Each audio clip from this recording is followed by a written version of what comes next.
A day in the life of a medtech student. So hi guys, dati may sa school karon kay will be attending the solemn foot procession in celebration of Sinulog 2024. But dili mo attended to as devotees, pero as a human barricade. As a first year college student, it is part of our NSTP or National Service Training Program class na during Sinulog, we will be acting as human cordons or human barricade. So guys, gihatagan nami og tubig, di ra gyud siya kay usa tuludjod, then paggawas pag ginamo gihatagan na pud miglain nga water. So guys, di nami sa kalsada and wa mi kabalo asa may padong aniron. So guys, di nami sa among station. For reference no, mo din among gilakaw mo ni kataas mong gilakaw. So diri may unya mag human cordon.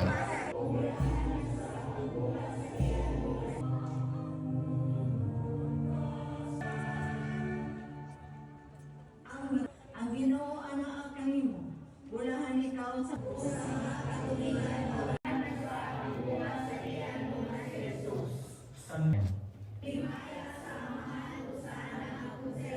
Amahan amo, kaana sa mga langit, pagdayo ng imong mal.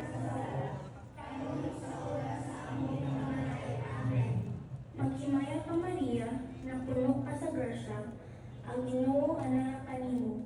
Bulahan ikaw sa mga babae nga tanan, ug bulahan manusab ang bunga sa tiyan mo nga si Jesus.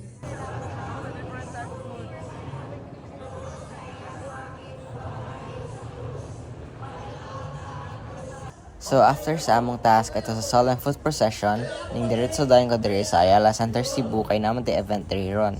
Pero usually mo akong pakay diri sa Ayala guys. Ang akong giari kay is mo buy og front row access nga tickets for tomorrow's event. And thank you Globe for this. Makakita na gid mi sa Bini. And of course si Shorty dugay-dugay na mi wa nakita jud. Sinakabay na gid mi sa among wristbands for tomorrow's event. So nag-try sad ay ko diri sa claw machine ni Globe sa kablan ako nga di ko kakuha.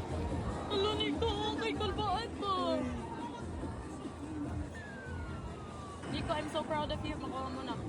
Ulo, Nico, ay shit. What the fuck, tangina? Napa, Nico, napay time. Iwan na. Ipilit natin. Yun na sa sinulog. Huy!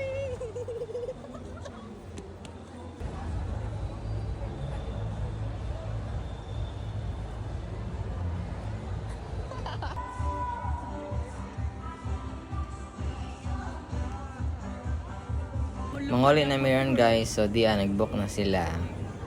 Layo kayo ka, ma'am. Pwede pa rin book pala in riders. We. So mao na to siya guys. Pauli na ko ganahan ako matog pero saba kay diri sa among gawas kay nag-festam di ron. Basta kasama kita unya magkuyog tas diskuhan lagi.